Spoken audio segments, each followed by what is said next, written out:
Ponto de Vista. Apoio Grupo Mendes.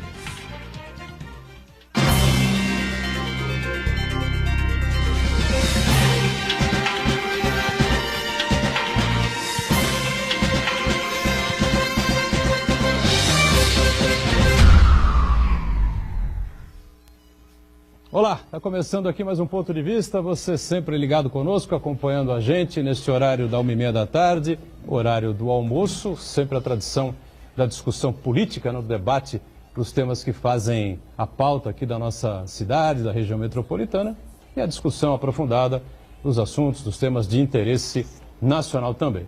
Você acompanha com a gente também de segunda a sexta a reprise do Ponto de Vista, sempre aqui na Santa Cecília TV, a partir das 20 horas, 8 da noite.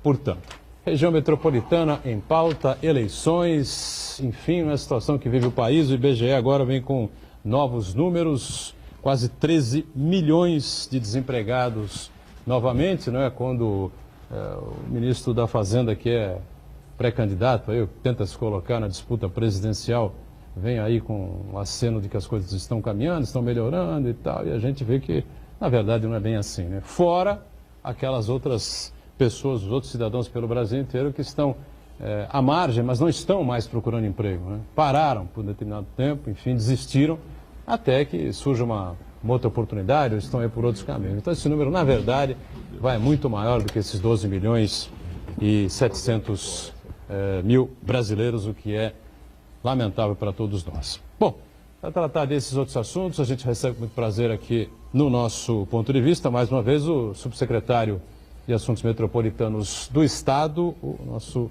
Edmur Mesquita. Tudo bem, Edmur? Prazer revê-lo. Tudo bem, Edgar? É alegria minha de estar participando aqui com você mais uma vez desse programa, ao lado do Marco e também do Pascoal, e aproveitar aqui a oportunidade para parabenizar o Edgar, que hoje está completando 38 anos 38 de vida, primaveras, hein? Muito bem vividas, diga-se de passagem, Edmur. Parabéns, amigo. Vida longa, obrigado. Saúde, sobretudo.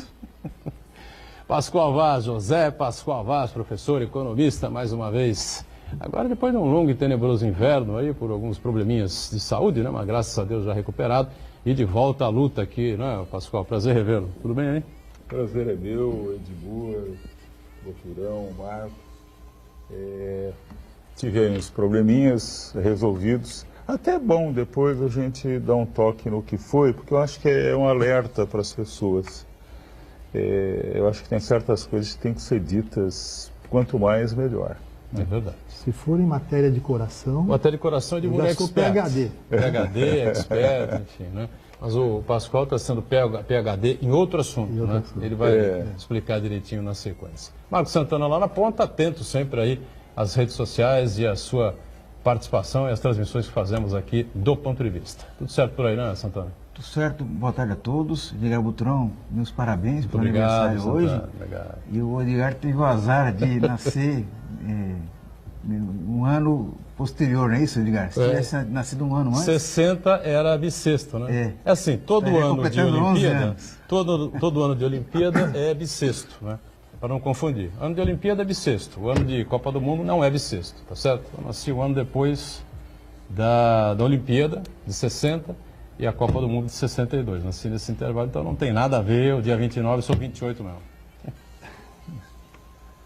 Eu quero cumprimentar você que nos acompanha ao vivo, convidá-lo a participar do programa, mandando sua pergunta, crítica, sugestão, pelo Facebook, Ponto de Vista com Edgar Buturão, ou por e-mail, contato@pontodevista.tv.br. O Ponto de Vista também pode ser acompanhado ao vivo pela internet, santaportal.com.br/tv. As edições anteriores do Ponto de Vista podem ser acompanhadas no nosso canal, no YouTube ou na nossa página no Facebook.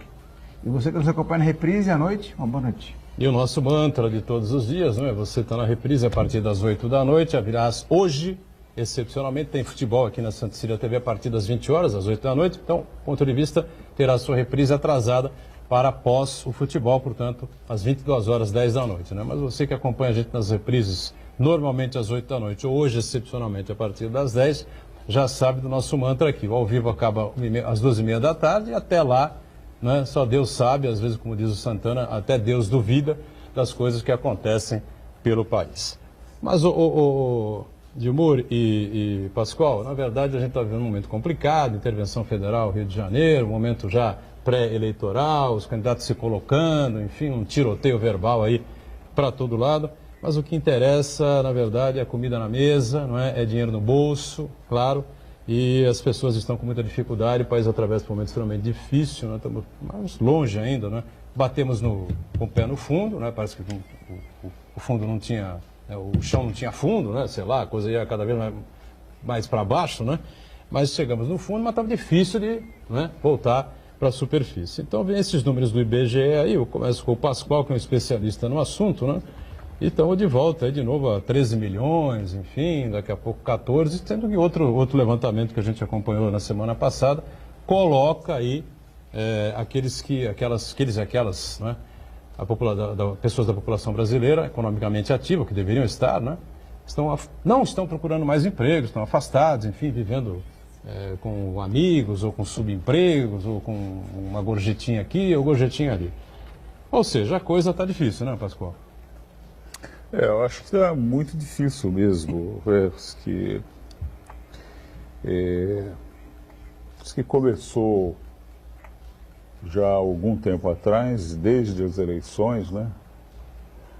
O país está quebrado, o país está quebrado, o país está quebrado. E eu trouxe aqui uma série de números para mostrar que o país nunca esteve tão bem, né, quanto, por exemplo, em 2014. Mas veio a onda, o país está quebrado, o PT quebrou o país, né? E foram falando tanto, que, claro, os investidores acabaram caindo fora.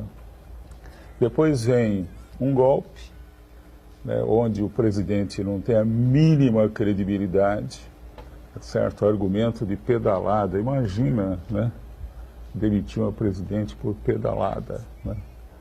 E aí não tem credibilidade nenhuma, né? E vem essa onda aí, né, de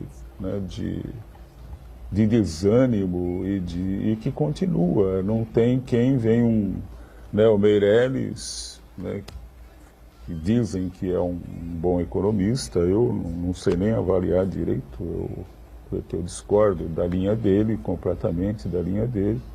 Fizeram do Banco Central, um ajuste. 8 anos do Lula, né? Sim, mas o presidente do Banco Central é uma coisa, né? O ministro da Fazenda é outro, né? E ele é um ministro da Fazenda todo poderoso. Ele é hoje o que o Delfim foi durante muitos anos, né?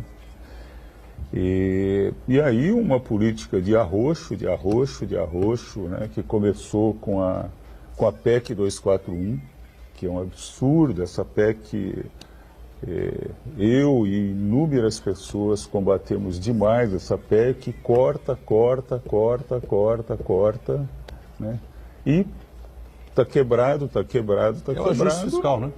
Fica muito difícil de você realmente reanimar, né? Como é que você faz para reanimar, né? Muito bem. Dilmur Mesquita, a situação é complicada, você corre o estado de São Paulo inteiro, que é uma exceção, né? É uma ilha de excelência dentro de um oceano aí meio complexo chamado Brasil, né? Mas que também enfrenta suas dificuldades, acredito que nem tanto quanto a gente vive aqui pela Baixada Santista, outras regiões metropolitanas, mas claro, também fica à vontade aí para falar a respeito desse tema, que deverá entrar na pauta aí dos candidatos presidenciais e a governo do Estado, também acredito eu, né, Dilmur? Não, certamente. O caso de São Paulo, evidentemente, está passando, de certa forma, à margem da crise que está se abatendo sobre o país, à medida em que é uma sucessão de governos absolutamente sérios, corretos, que têm como base, do ponto de vista da sua economia, né, os ajustes permanentes, equilíbrio das contas. Para você ter uma ideia, quando Mário Covas assumiu o governo do estado de São Paulo, ele assumiu com falta de recursos no Tesouro para pagar o servidor público em janeiro do ano seguinte. Não tinha 13º pago também? Nada, acho que tinha 2 folhas atrasadas, ou 3, né? Vai dizer que, a partir daquele momento, né... E fora que tomaram o Banespa, né? Sim, e com a intervenção do Banco Central no Banespa. do Banespa. Mas o fato é que foi desenvolvida uma política de equilíbrio de contas, né? Fazendo cortes duros, tanto do ponto de vista do custeio da máquina, a máquina era gigantesca, como também do ponto de vista de natureza pessoal, dado o excessivo número de cargos em comissão, cargos de confiança, né? O próprio Banezer, que acabou se desviando da sua função, da sua atribuição específica de ser um banco de fomento. E esta foi uma política que foi, portanto, sendo desenvolvida por todos aqueles que sucederam o Mário Covas, depois o Geraldo Alckmin novamente, alguns vices que assumiram, o professor Cláudio Lembro, o Goldman, depois José Serra, Alckmin novamente. Claro que ninguém é governador. Só para fazer um parênteses, o Banezer a gente pode considerar como o BNDES do Estado de São Paulo? Não dá para fazer essa comparação. Para quem a gente possa entender bem, porque já faz tanto tempo que nos fala em Banezer. O Banezer, claro, era um banco de fomento. Esse foi o seu sentido de criação, né? Aliás, isto na época do governo Montoro. Né?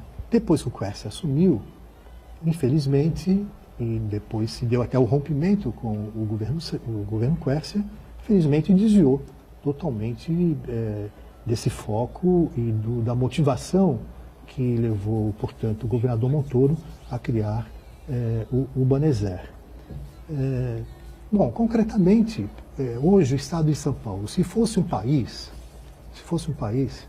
ele seria o terceiro da América Latina. Só perderia para o México, para o Brasil, e o terceiro seria o Estado de São Paulo. Do ponto de vista mundial, o Estado de São Paulo hoje deve ser aí a 18ª, 19ª economia do mundo. Tem um PIB de 2,5 vezes o PIB da Argentina.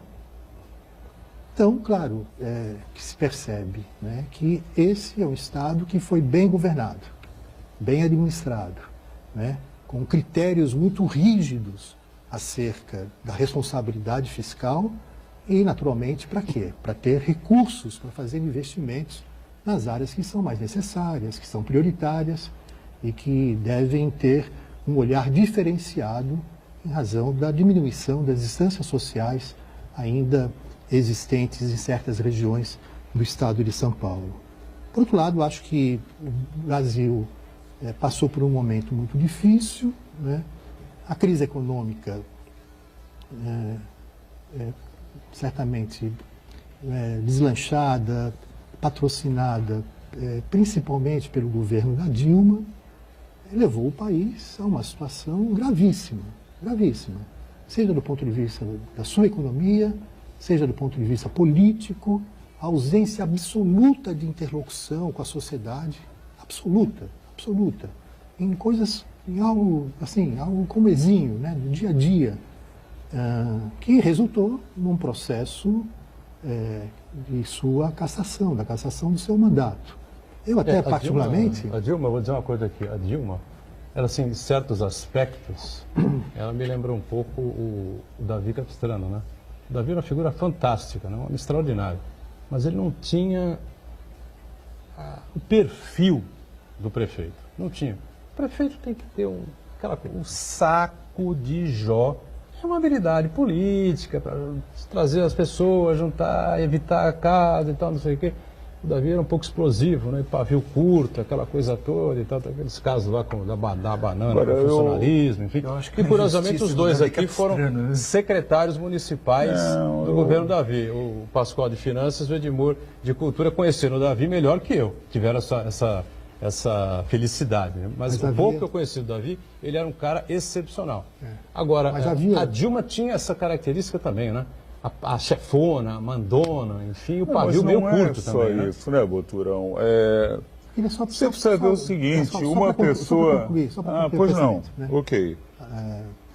Há uma diferença brutal entre o perfil do que representou o Davi Capistrano para a cidade de Santos como gestor e da Dilma. De saúde, principalmente, né? A Dilma foi apresentada para o país, né, tirada da Bolso do a colete. decisão no bolso do colete do Lula, né? E passou uma imagem absolutamente falsa, de mistificação, de que ela era uma boa gestora, boa gestora, boa gestora, boa gestora.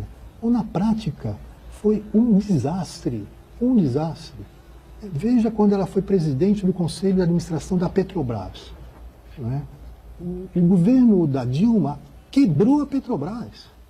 Petrobras, que era uma das melhores, maiores empresas do mundo, hoje está lá embaixo, né? Está lá embaixo, está lá embaixo. Foi absolutamente descaracterizada, fruto de processo de corrupção, né? Até hoje, as denúncias são permanentes, são diárias, né? Então, aquela imagem que se criou dela, de que ela seria uma boa gestora para o país, né? Isto nunca aconteceu. O Davi Capistrano assumiu a Prefeitura de Santos com muitas dificuldades financeiras. Pascoal foi o secretário de Finanças e houve o equilíbrio. Houve equilíbrio, né? Então, Briga danada com a Thelma, né? aí a briga política Com a Thelma. aí é uma outra situação, né? Eu acho que talvez Aquilo o prejudicou Pascoal muito possa a desenvolver gestão do melhor Davi, esse me tema. parece também, né? Mas do ponto de vista de gestão, né, a cidade, infelizmente, não reconheceu o valor do Davi Capistrano. É verdade. Mas ele foi um excelente gestor, né? Colocou as finanças em dia, enfrentou uma greve dramática, né, de mais de 30 dias do servidor público. E eu me lembro claramente de todo esse episódio, né? Vivi esse episódio. Aliás, a Secretaria de Cultura, só para ilustrar isso e concluo aqui o meu pensamento, a Secretaria de Cultura, Edgar, quando eu era secretário, foi a única pasta que não entrou em greve. A única. Sabe por quê? Porque a gente envolveu desde o ascensorista, tá certo? Até aqueles que estavam em nível de gabinete, a gente envolveu todo mundo, todos os servidores na política cultural que a gente estava desenvolvendo. E eles não se sentiram, tá certo, no direito de paralisar aquilo que a gente estava construindo, né? 2 ou 3 funcionários entraram em greve, alguns dias depois eles já retornaram em razão dessa decisão dos servidores da Secretaria de Cultura. Esse é um dos maiores diplomas que eu tenho na minha vida. Diga, Pascoal. Eu acho Em relação que... ao Davi, acho que você concorda com tudo que ele me falou. Claro, o Davi era uma pessoa excepcional. Sim, né? sim. Tinha... Era um humanista, não é? Você ele fala, tinha preocupado mesmo com o humanista, ser humano, era né? socialista para valer, socialista, né? Socialista para valer, era uma pessoa de uma inteligência que eu não conheci igual, né? Não conheci igual até hoje. Uma pessoa tão inteligente quanto ele. Mas era Santos, né? Era Santos, quer dizer, não dá para comparar com o Brasil, né? Dizer, não, o Davi era assim, a Dilma era assado. O grande problema da Dilma... O estilo né? meio duro que ela tinha, né? Mas o grande problema da Dilma é o seguinte, quer dizer, a Dilma, ela começou o governo dela demitindo 6 ministros do PMDB por corrupção ou suspeita de corrupção. Quer dizer, a Dilma tinha uma dificuldade imensa, né, de lidar com esses caras, de negociar com esses caras. Coisa, por exemplo, que o Temer não tem. É o Lula. Entendeu? Mas o Lula é um cara excepcional, o cara é fora de série, Mas né? O Lula é negociava com outra essa gente coisa. também. É outra coisa. Não dá para querer que todo mundo seja igual ao Lula. Agora, o grande problema da Dilma, né, é que ela tinha muita dificuldade de negociar com esses caras. Coisa que hoje o Temer, por exemplo, faz com a maior cara de pau, né? Faz assim, né, do jeito que dá para fazer, ele faz, chama o pessoal, todos os deputados, né, para jantar com suas esposas, para expor, né, vamos lá conhecer o presidente, apertar a mão do presidente. Ou seja, ela tinha, que a Dilma não tinha esse tipo de coisa. Mas o Lula e o né? FHC, o Lula e o FHC... O Renato Janine Ribeiro tem um não, artigo assim. que mostra exatamente isso. O Lula e o FHC levaram os governos deles assim também. Agora, a Dilma, dizer que a Dilma quebrou o país, que a Dilma quebrou a Petrobras, quer dizer, isso aí a gente precisa entrar numa discussão interminável. Acho que vai entrar no próximo bloco, a gente precisa discutir isso. Porque... Só queria fazer um contraponto ao que o Edmur disse, que ele atribui completamente a responsabilidade da atual situação econômica do Brasil pela ação da presidente Dilma. Eu acho que nessa equação aí, a gente tem que colocar também na balança aí a participação, a falta de participação do empresariado brasileiro. Porque, na verdade, a boa parte do empresariado brasileiro, a indústria brasileira, que na verdade é uma indústria de araque, em grande parte, ela só sobrevive por conta de subsídios, incentivos, isenções, empréstimos camaradas e por aí vai. Porque, em termos de competitividade com outras empresas internacionais, quando eu estou falando de internacional, não é com a China, nem com a Alemanha, né, que atua em estado da arte. Estou falando do México, outros países da América Latina e assim por diante, ou outros países da Europa também. Então, a indústria brasileira não investiu em inovação, em tecnologia, ficou o tempo todo tentando equilibrar suas contas, as custas do governo. O governo Dilma, ao longo de 7 anos, ofereceu 800 bilhões de subsídios para essas empresas, e quando a primeira lufada da crise internacional, quando foi colocada a prova aí quem tinha competitividade e quem não tinha, a indústria brasileira declinou. No intervalo, voltamos na sequência aqui com o Edmur, com o Pascoal Santana também, aqui no Ponto de Vista. Já, já.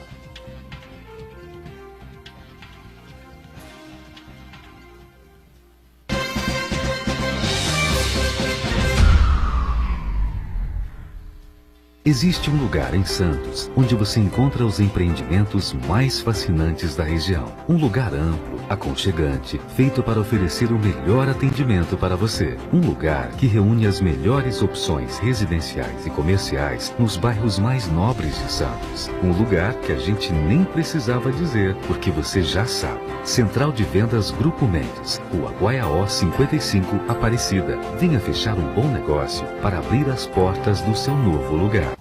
Você já pensou em fazer o tão sonhado curso superior com uma mensalidade que cabe no seu bolso, estudando em casa e na hora que desejar? Todos os cursos de ensino à distância da Unisanta receberam excelentes conceitos do MEC. Invista em sua formação profissional. Aproveite, matricule-se já e ganhe descontos. www.unisanta.br/EAD. Informações 3202-7199. Nesta quarta, 8 da noite, no estádio Eurico Mursa, Portuguesa Santista e Noroeste. Vá ao estádio conferir a Briosa.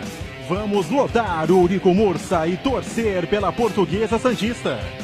Nesta quarta, 8 da noite, jogo transmitido pela Santa Cecília TV, ao vivo e com exclusividade. Apoio Universidade Santa Cecília.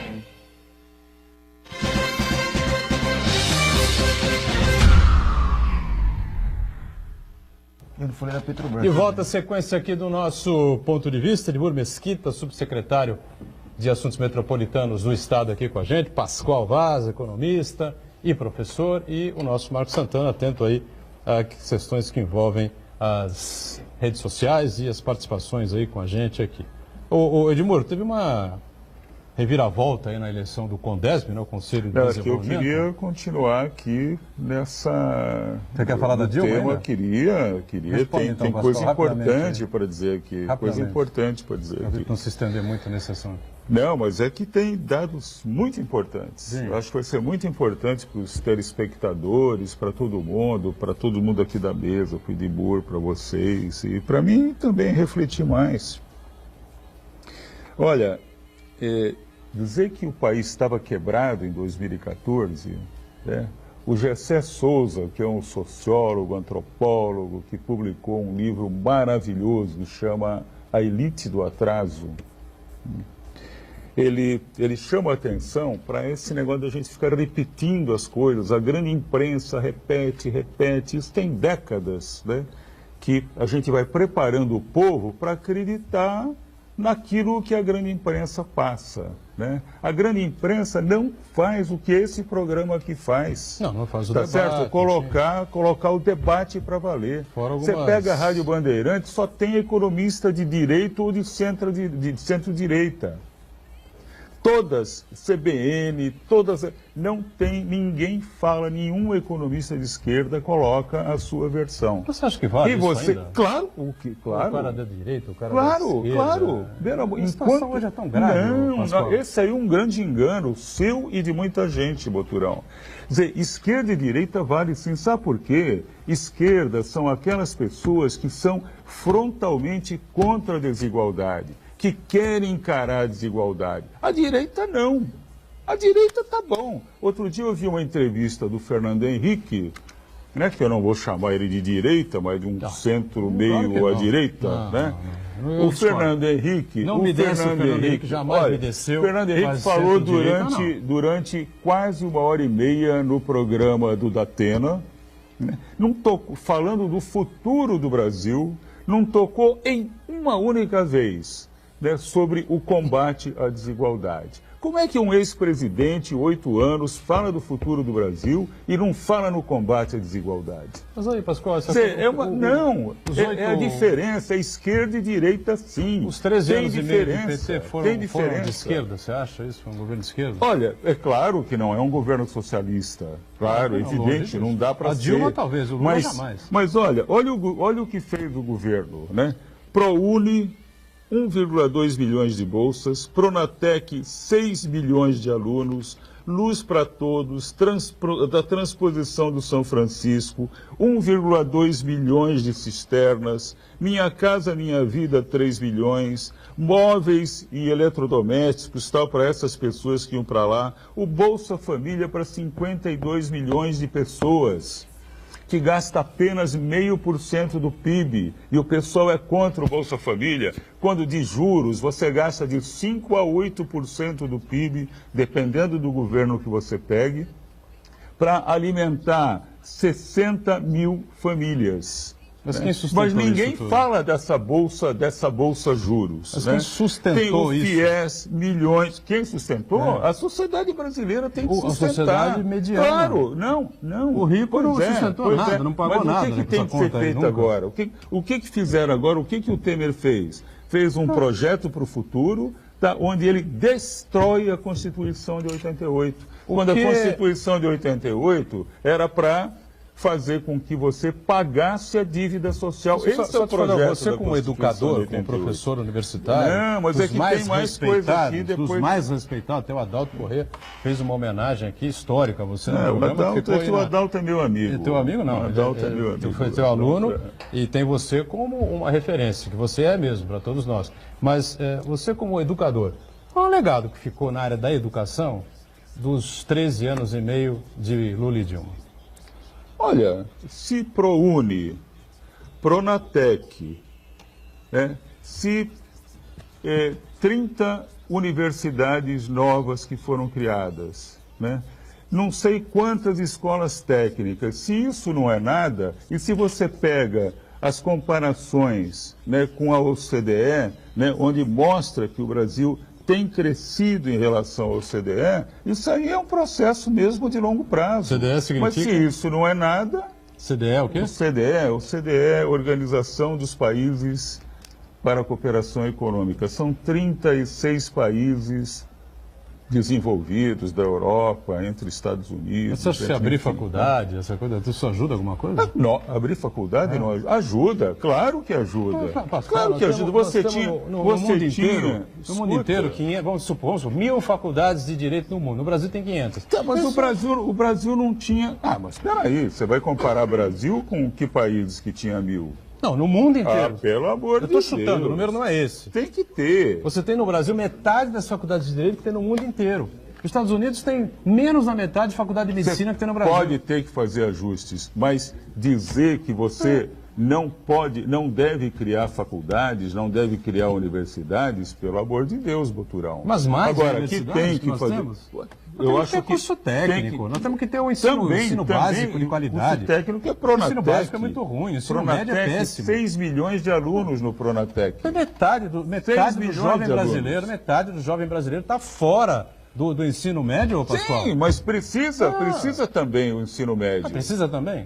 Claro, então, o que é o Pronatec, o que é o ProUni, Tudo bem. Tá certo? É Mas para fazer isso. Isso não se verificou na prática. Agora, o que não pode, né, é pegar tudo isso que foi feito, o FIES, que foram milhões, e aí teve a grande sacanagem de alguns grupos financeiros que compraram universidades no Brasil, né, e que se utilizaram do FIES, né, fizeram o que os empresários que o Marco estava falando, tá certo? Que não atentaram para as reais necessidades do povo brasileiro. Você ouviu o Edmur a respeito disso também, para dar o pitaco dele, a opinião dele a respeito dessa tese, e tudo isso vai servir, Esse claro, é um tema que a gente devia continuar para o resto do programa. Debate aqui para as eleições que vêm aí. Claro, todos nós estaremos atentos. Diga, Edmur. Claro, eu tenho um enorme respeito pelo Pascoal, né, há muitos anos, né, como acadêmico. Foi fundador do PSDB, inclusive. Fui expulso do PSDB. Fundador do PSDB. E você foi um dos que votou pela minha expulsão. Não lembro, eu precisaria resgatar isso. Você foi um dos que vamos votou resgatar. pela minha Não expulsão. creio nessa hipótese. Não, agora mas está eu, explicado. que- Agora tá eu estou explicado falando por quê. com a maior, nós estamos falando que- aqui com a maior gentileza. Sim, com o outro. claro, evidente. Não, mas como ele disse que eu fui fundador do PSDB, eu tenho que contar toda a história, né? Mas eu Foi não, na época que o não- Fernando Henrique pediu para eu esquecer não isso que apoiei ele escreveu. esse processo de Acho que discussão, né? foi por aí. Só um minutinho. Agora, acho que é preciso, naturalmente, ter uma visão histórica de tudo isso, né? Não basta só os números. E tudo isso que foi dito do ponto de vista de programas que foram realizados no governo Lula, ele não fez mais do que obrigação, né? Aliás, poderia ter feito muito mais. Poderia ter feito muito mais. Ah, mas é fácil falar se assim, não, né? se não se envolvesse em tanta corrupção. Tem que comparar com o Fernando Tem tanta Henrique. corrupção. Tem que comparar com o Fernando A Henrique. corrupção não se compara. basta falar, Edmur, A desculpe. corrupção, Que eu corrupção, esse papo... ouvi atentamente, né? Então peço que haja reciprocidade a esse respeito. Não, O governo você usa Lula- termos que, pelo amor de Deus, põe a O culpa na governo corrupção. Lula, né? o governo Lula poderia ter feito muito mais para o país. Primeiro, assumiu um governo, né, que, do ponto de vista da economia internacional, estava céu de brigadeiro. Céu de brigadeiro. Tanto isso é verdade que, aliás, a área econômica do governo Lula, né, foi mais conservadora do que o Malan quando foi ministro da Fazenda do Fernando Henrique Cardoso. Ele levou a taxa de juros lá para cima. Lá para cima. Bem, alguns economistas, né, fazem a avaliação de que esse foi o mérito do Lula. A partir daquele momento em que, aliás, quem está preso, inclusive, nesse momento, o Palocci, escreveu a carta aos brasileiros. Porque havia um receio do mercado de que o Lula pudesse assumir uma posição mais à esquerda, que pudesse dificultar as relações com o setor privado. O Lula o que fez? Ele levou a taxa de juros, a patamar elevado, tá certo? E fez uma política macroeconômica mais conservadora ainda do que foi o governo passado, que foi o governo anterior, né? Eu vou mostrar dados sobre isso. Não bastasse isso. Tem muito dado As sobre alianças políticas que foram feitas pelo governo Lula e depois em continuidade no governo Dilma para se manterem no poder, não é? A velha tese de que os fins justificam os meios, isso já não existe mais. É algo absolutamente atrasado. Atrasado. Isso não existe nem na China comunista. O que aconteceu? Fez as alianças as mais comprometedoras do ponto de vista ético, moral, para ter a tal da governabilidade. Todos esses que fizeram parte do governo Lula, a grande maioria dessas lideranças, elas estão presas. Edmur, Estão presas. Isso, a Estão grande presas. maioria. também fazer Pelo um amor grande de parte do Deus. governo foi Henrique Grande Cardoso. parte. Calma, Foi razoável, Roberto Edmur. Jefferson. Pelo amor de Deus. Foi Roberto Jefferson. Zé Dirceu, Palocci. Genuíno, Palocci. Genuíno. Gente, Genuíno bastasse Genuíno já pagou a pena dele não faz bastasse tempo. isso, Foi preso. Não bastasse Ah, isso. porra. O setor produtivo que deu e que participou desse processo de corrupção também estava na prisão. Até há pouco tempo estava o Marcelo da Odebrecht na prisão. Bom, e há quem diga, né, infelizmente, né, que não houve corrupção. Que o Lula, coitado do Lula, pô, afinal de contas ele é o pai dos pobres. Coitado do Lula, afinal de contas, ele tomou decisões importantes para aqueles que estão considerados o looping da sociedade. Mas o processo, nada se justifica, né? Que um processo como esse de corrupção, patrocinado pelo PT, patrocinado por setores do PT, não quero aqui generalizar, por setores do PT, tendo à sua frente a liderança do Lula e depois com a conivência da Dilma, nada justifica. Nada justifica. Em matéria de corrupção, não se pode comparar. Corrupção se combate, seja 1 centavo, seja $1 bilhão. Não é? Isto é algo que nós não podemos abrir mão. Não é à toa que o país foi para as ruas. O país foi para as ruas na época em que Collor caiu, por corrupção, e o país foi para as ruas também por causa da corrupção. Hoje, o Lula não pode andar sozinho nas ruas. Situação econômica O Lula não pode andar sozinho nas ruas porque vai ser hostilizado. Alguma coisa de errado aconteceu. O PT foi incapaz de sequer fazer autocrítica desse processo. Isso eu concordo. Sequer fez autocrítica, que é um princípio básico daqueles que militam na esquerda. Não fizeram autocrítica do que aconteceu com o PT. O PT se desviou do seu caminho. Tantos petistas que estão saindo desiludidos com aquilo que ocorreu com o partido, né? E acabam expressando, revelando essa ideia mistificadora de que o Lula é vítima do grande empresariado, da burguesia nacional. Nunca ganharam tanto dinheiro com o Lula fez a maior aliança com o setor financeiro desse país. Isso é verdade. A maior aliança. Ele dava a mão para os banqueiros, tá certo? Pegava lá uma migalha para dar para os pobres. Isso é histórico. Isso é histórico. Não se pode negar, a não ser aqueles que o cego é aquele que não quer enxergar. Só tem uma diferença grande com os presidentes anteriores, né? É que os presidentes anteriores não davam essa migalha que o não, migalha não. Peraí, vamos usar... Não. Só fazer um comentário. Ou a gente conversa direito, ou vai ficar ruim. Quando ele falou... Não, quando ele falou, por exemplo, no Palocci, dizer, porque está preso, quer dizer, ele não está argumentando, ele está colocando coisas... Tá certo? Por que o Aécio não está preso? Você pode me dizer? Devia estar. Devia estar, mas não está. Por que não está? Por que o Aloysio Nunes não está preso? Aloysio Nunes? Aloysio Nunes. Por que o Serra não está preso? Mas o Serra não aprova alguma, né? O Pascoal. Pois é. Aí o Lula também não está preso. Essa é a pergunta que a gente tem que fazer. Agora a gente está levando... Quem tem culpa no cartório tem que pagar. Tem que pagar, mas todos têm que pagar. Não é uma justiça seletiva. Do MDB, do raio que for, tá certo? Qualquer um deles tem que encanar. Mas é a nossa linha aqui. A justiça que está aí é uma justiça seletiva. Você pega o Gilmar Mendes, teve 40 telefonemas com Aécio. Mas como é que fica essa brincadeira? Os outros... Pois é, essa é a brincadeira. Como é que fica a relação do Douro com o PSDB? O antagonista publica todos os dias as ligações insistentes, 10, 12, 15 ligações diárias do Lula para Carmen Lúcia. Agora, querer conversar e dizer que a corrupção no Brasil... foi criada pelo PT. Isso jamais. Pelo amor de Deus. Aí você está radicalizando.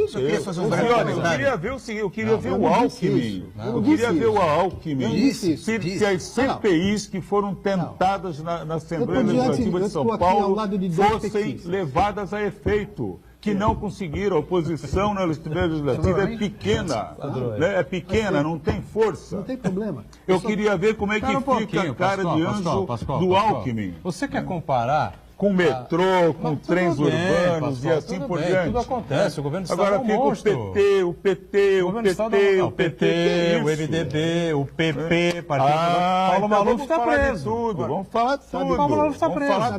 O Aécio, como diz o Edmur, concordo com o Edmur. Qual é a diferença? O Aécio Neves está preso, já ter sido expulso do PSDB. Qual é a diferença que existe nesse momento? É que o Pascoal e o Marco né, defendem que faça uma comparação a respeito da corrupção. Quem se corrompeu mais ou quem se corrompeu Não, menos? você que está levantando. Você que está dizendo que o PT foi corrupto. Fernando Henrique Cardoso, bem diferente. Escuta, né, O senhor vamos está beatificando respeitar, o Fernando Henrique Cardoso, completamente diferente. O que eu disse é que o PT patrocinou o maior processo de corrupção no Brasil. Ponto. Isso é absolutamente verdade. Ou qual vai ser a justificativa? Verdade na sua Que versão. o judiciário está comprometido com a burguesia, que o Moro faz parte de uma engrenagem de direita contra aqueles que são supostamente de esquerda, uma esquerda falida, uma esquerda que se corrompeu, uma esquerda que jogou o país na lata do lixo. Esses caras avacalharam com o país. Avacalharam com o país. Veja qual é a imagem que se tem do país lá fora. Essa é uma argumentação terrível. Veja qual é a imagem que o país tem lá fora. É discurso. E quando eles de falam do presidente discurso. Temer, até o dia em que o mandato da Dilma foi cassado, né, pela população, até esse dia o Temer era companheiro deles. Temer era companheiro deles. Tantos outros eram companheiros dele, aqueles que estão respondendo a processo. Quem elegeu? Até então era companheiro, era da patota, mas fazia parte da patota dele. fez parte da participação na política. Fez parte. Agora, vocês já tiveram colegas, tá certo, que foram, depois vocês verificaram que foram corruptos. Tá certo? Cada um de nós sabe de coisas assim, né? Mas que foram colegas da gente. Tem que pagar por isso. Tá certo? Então não tem essa. Agora, o Temer foi eleito pela Dilma. Pelo amor de Deus. Peraí, Edmundo, né? Autocrítica você está fazendo agora. O que eu queria mostrar para vocês... Aécio Neves deveria ter sido expulso do PSDB. Isso é um detalhe que eu acho que o partido... Você concorda com ele, Aloysio Nunes, Serra e assim por diante. Me manifestei publicamente a esse respeito. Agora, não dá para imaginar que de tudo que ocorreu nesse país ao longo desse período seja fruto daquilo que se estabeleceu como verdade, que a luta é entre nós e eles.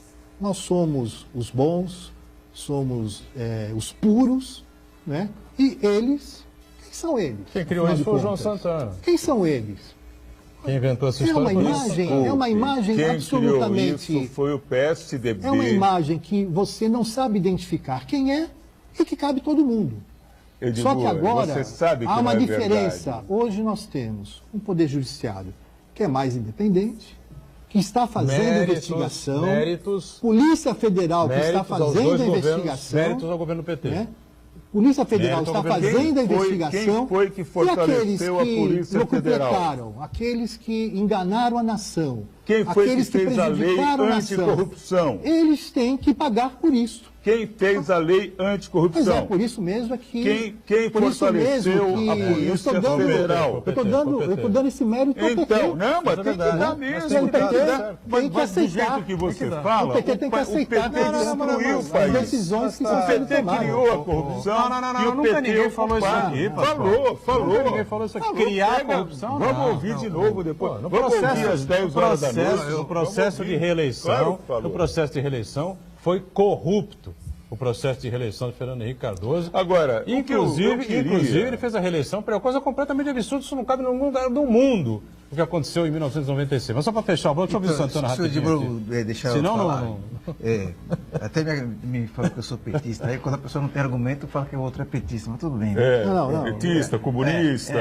Mas, Edmundo, eu ouvi a sua fala atentamente, e o que eu depreendi, acho que muitas pessoas que estão em casa também depreenderam, é que você deu a entender de que a corrupção foi criação dos governos petistas.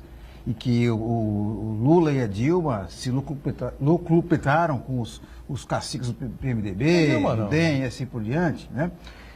Só que basta lembrar que boa parte dos ministros, aí a infelicidade da democracia brasileira, boa parte dos ministros da Dilma também foram ministros Fernando Henrique Cardoso, Romero Jucá, o Gedel Vieira, Moreira Franco, vários outros. Renan Calheiros. Está enganado. Participaram do governo ativamente. Você estuda um pouco a história. Participaram ativamente do governo Fernando Henrique Cardoso? Ou não? Não participa. A grande diferença é que na época do governo Fernando Henrique Cardoso, havia o engavetador-geral da República que não deixava nenhuma denúncia contra o governo federal, não só ao presidente pessoalmente, qualquer denúncia contra o governo federal, seguia adiante.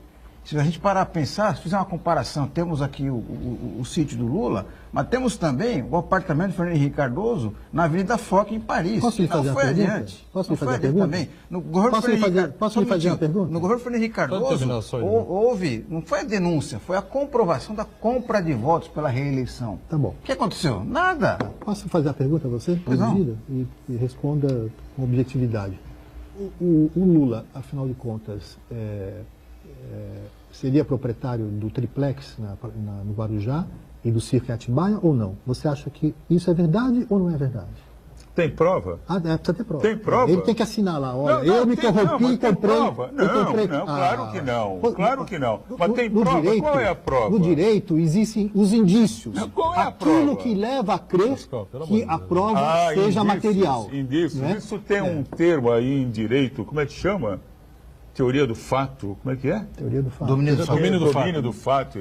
Isso tem, né? Esse tipo de coisa. Vamos lá, intervalo, estou estourando o bloco aqui. É verdade. Pode cortar aí, estou no rápido intervalo, voltamos com o ponto de vista já.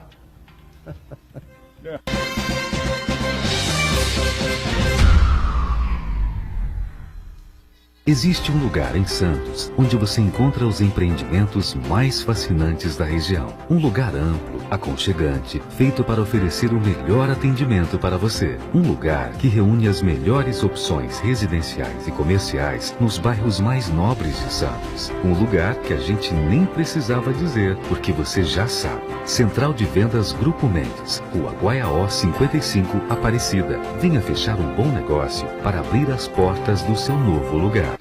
Santa Cecília TV no canal 52.1 HD. Se você ainda está com dificuldade de sintonizar a Santa Cecília TV em alta definição pelo sinal digital, você precisa escanear os canais da sua TV através da autoprogramação no seu controle remoto.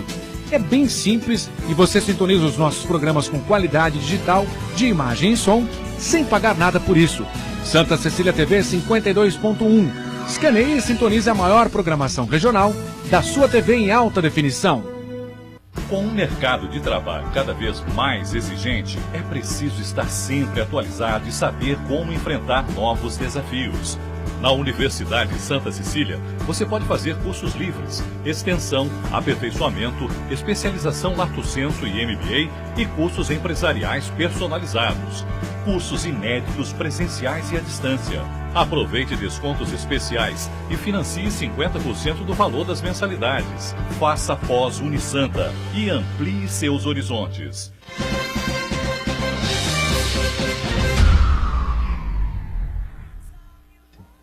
Muito bem, sequência do ponto de vista. Vamos avançar agora aqui para outros assuntos. O Pascoal tem aqui uma série de informações alguns dados para comparar Fernando Henrique e Dilma. Não, vamos deixar para outra oportunidade. Não, porque senão a gente não avança, não fala de eleições. Não, porque só se falou de corrupção. Vamos avançar. Boturão, por favor. Você quer dizer o quê? Que Lula e Dilma foram melhores que o eu quero mostrar os dados. Essa história de dizer que o PT quebrou o país, né, precisa ser, eu tenho aqui os dados mostrando completamente o contrário. Não é o PT, não é o PT. Sim, é isso que foi dito. Foi isso que a direita joga. Se o governo Lula era para cima, o governo Dilma foi para baixo. Então eu vou mostrar ganhou a reeleição mentindo, dando um golpe midiático na população, ganhou por 3,5 milhões de votos do Aécio Neves, que graças a Deus não foi presidente da República, não é?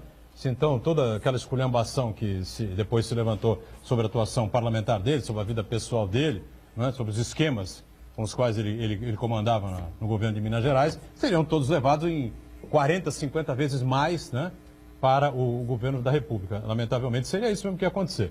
Aí ganhou a Dilma, que era mais boazinha que o Aécio, pessoa física, mas aí estourou essa coisa toda, explodiu a economia, a crise toda, enfim, Pascoal, isso não dá para a gente escapar, não dá para a gente fugir. Nós vamos ter eleições, nós precisamos tirar o Brasil desse buraco, tá certo? O Temer tem que cair, tem que sair, chega do Temer, chega desse time que está aí, na minha modesta opinião. Então nós temos um candidato a presidente da República que, na minha visão, já disse aqui 1 milhão de vezes, é um homem correto, sério, chama-se Geraldo Alckmin, é um homem correto e sério. Temos um louco, né, que de louco não tem nada, é um cara midiático, trabalha muito bem nas redes sociais, prende e arrebenta e tal, que é o Jair Bolsonaro. Mas Edmur está, segundo a Paraná Pesquisas, está na frente do Geraldo Alckmin em intenções de voto para a presidência da República em São Paulo. É uma coisa que os tucanos precisam ficar espertos e alertas por aí. E tem algumas outras candidaturas aí também, o Luciano Huck abriu mão, desistiu, enfim. Ciro Gomes é candidato, como é que chama? A deputada do... Manuela Dávila. Manuela Dávila também se coloca como candidata do PCdoB, enfim. E nós temos aqui o Estado também para a gente avaliar e crescer. A segurança pública, pelo jeito, né, pelo andar da carruagem, vai tomar conta do debate político dessas eleições. Né? Se isso acontecer, realmente a coisa pende um pouco para o lado do Bolsonaro, pelo menos para levá-lo ao segundo turno. Me parece que a coisa corre por aí. Não sei o que vocês pensam a respeito disso. Eu acho que precisamos ficar atentos com relação a isso. O povo brasileiro não vai fazer o que o povo americano fez. De jeito nenhum. Porque ele não vai ter tempo de TV, ele não vai aparecer na campanha. Deus me livre. Ele vai desaparecer na campanha. Agora, a alternativa Alckmin, pelo amor de Deus, né? Quer dizer, o Alckmin Por quê? não tem, ele não tem empuxo para ser presidente da República. Picolé de chuchu, você vai Ele dizer? não tem empuxo para ser presidente da República. Por que não tem? O que é impulso? Porque não tem. Empuxo é vontade. Ele não fala nenhuma palavra, né, em injustiça social, em desigualdade. Ele não fala nada. Né? Você precisa de alguém que tenha raiva, porque esse é o grande problema. Eu trouxe aqui, infelizmente não vai dar.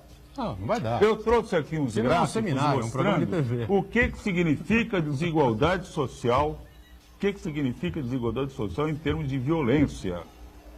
A causa primeira da violência no Brasil não é o exército que vai dar conta. O grande problema é a desigualdade social. Mas agora não adianta. Mas é o ponto-chave. Você tem que combater a desigualdade social, mas infelizmente agora, o doente está na UTI, precisa ser medicado para sair vivo do hospital. Pois é sempre assim. O importante fica para depois. Não é importante. A gente tem que fazer o que é emergencial. As coisas têm que acontecer concomitantemente. Agora, de houve uma crítica aqui pesada do Pascoal contra o governador. Você, evidentemente, vai fazer a defesa do Geraldo Alckmin. E, enfim, eu acho que eu estou com a impressão que a segurança pública vai acabar ofuscando os outros temas que são tão ou mais importantes. Olha, que é lamentável. Eu acho que é importantíssima a segurança pública, claro, né? Mas tem que falar qual é a origem e o que se vai fazer no Brasil, tá certo, para combater a questão da violência. Tá? Junto com todos os esquemas que possam ser feitos, tem que ter um combate ferrenho à desigualdade social. Diga, Edmur. Você não pode ter 55 milhões de brasileiros ganhando um salário mínimo. Da pobreza, não tem dúvida. Concordo plenamente, você tem razão. Diga, Edmur. Estou achando curioso esse nosso encontro, porque parece que eu estou voltando a 30, 40 anos atrás. Eu não entendi, perdão, Edmur, desculpe, o meu aparelhinho de surdez aqui não funcionou direito. Ele está voltando a 30 anos atrás. Eu repito novamente. Parece que nós fizemos uma virada para o Recordar passado. É viver, né? E há 30, 40 anos atrás. Por quê? Porque se imagina e se passa, portanto, uma imagem de que as desigualdades sociais, né, se elas não forem combatidas especificamente na sua origem, na sua causa, isto é sobretudo, a causadora, a motivadora da violência que nós temos hoje no Brasil. Isso é um engodo.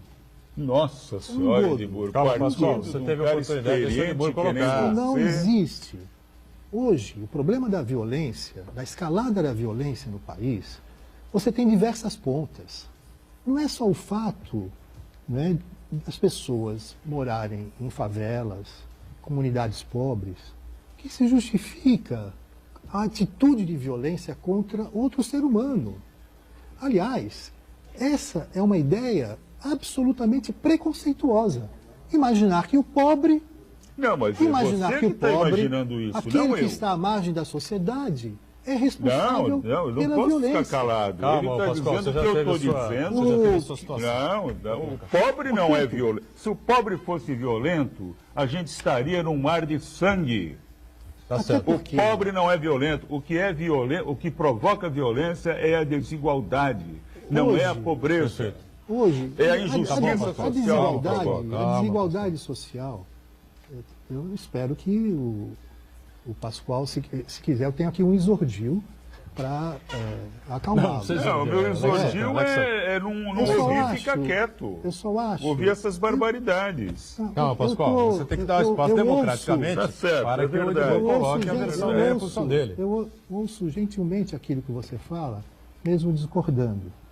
Mas nem por isso faço ataques de natureza pessoal, o respeito que eu tenho a você. Eu quero falar em teses, quero falar do ponto de vista de fatos concretos, né? Não é um discurso de blá blá blá, não é discurso de blá blá blá. São fatos concretos, aquilo que eu falei até o presente momento. A questão da evolução da violência no país hoje tem diversas pontas que precisam se unir. Não é uma única causa. Não é em razão das desigualdades, das distâncias sociais que nós temos no Brasil, né? E o governo Lula teve essa oportunidade, né? O governo Dilma teve essa oportunidade e eles jogaram essa oportunidade na lata do lixo. Na lata do lixo. Comprometeram a sua história. Comprometeram a esperança, sobretudo, de milhões de brasileiros. De milhões de brasileiros.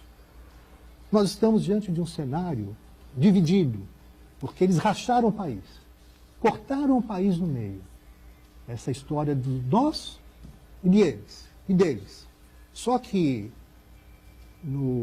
nas madrugadas, nos subterrâneos da vida, faziam as piores mazelas que nós possamos imaginar nesse país. As piores. Hoje nós temos um país dividido, em tese, Lula, que não será candidato, certamente não será, mas nós temos o Lula de um lado e o Bolsonaro do outro. Os dois se alimentam. Porque quanto mais houver essa polarização, isso é importante para o Bolsonaro, como isso é importante também para o Lula. Porque depois, então, supostamente, vão os dois para o segundo turno, e aí, quem tiver mais garrafa para vender será o vitorioso. Mas o Lula não irá disputar essa eleição, porque certamente ele será condenado, como já foi. Luiz Marinho disse né? aqui Será na quarta-feira ficha que suja. o PT não disputará a eleição. Será ficha suja. Bom, na medida que o Lula não venha a ser candidato, você vai ter o Bolsonaro. Esse espólio do Lula, né? Quem irá se beneficiar disso? Ninguém sabe. É algo que só o tempo é que vai dizer, o processo eleitoral em curso é que vai dizer, né? Para saber de que maneira esse eleitor, que era do PT ou do Lula, né, vai migrar para que lado? Alguns, certamente, vão migrar para o lado do Bolsonaro, por conta dessa simbiose existente. Nós tivemos isso aqui em Santos diversas vezes. A polarização entre quem? Thelma, Beto Mansur. Né? Um alimentava o outro. É só verificar a história, né? Como existiu também em outras cidades e também aqui no Brasil. O único cenário novo que nós teremos é esse. O Lula, depois de tanto tempo, não estará participando desse processo. Eu quero crer que, num dado momento, a cidade, a sociedade vai fazer uma reflexão muito profunda. O país precisa de estabilidade, de alguém que seja sensato, de alguém que seja prudente, que dê estabilidade e segurança jurídica nos contratos, né? Que seja sério, isso é obrigação, mas que seja sério, que seja honrado, que respeite as pessoas, respeite o dinheiro público e, sobretudo, olhe para o Brasil, né, com esperança de que, em razão da nossa capacidade de indignação, nós podemos mudar o destino dessa nação. Nós estamos encerrando aqui o ponto de vista. Pascoal, obrigado mais uma vez pela presença, pela participação importante, incisiva e corajosa, né? Porque para defender o que você defende, pelo amor dia, de Deus. Estou estourado aqui, o tempo acabou. É que a coisa desviou para corrupção, como se faz sempre. Vamos encerrando aqui. Ninguém discute a sério para valer. Obrigado, Edmur. Santana está sempre conosco, de segunda a sexta ao vivo, ponto de vista, 1h30 da tarde, reprise às 8 da noite, excepcionalmente nesta quarta-feira, depois do futebol, né? Às 10 da noite. Obrigado, gente. Tchau.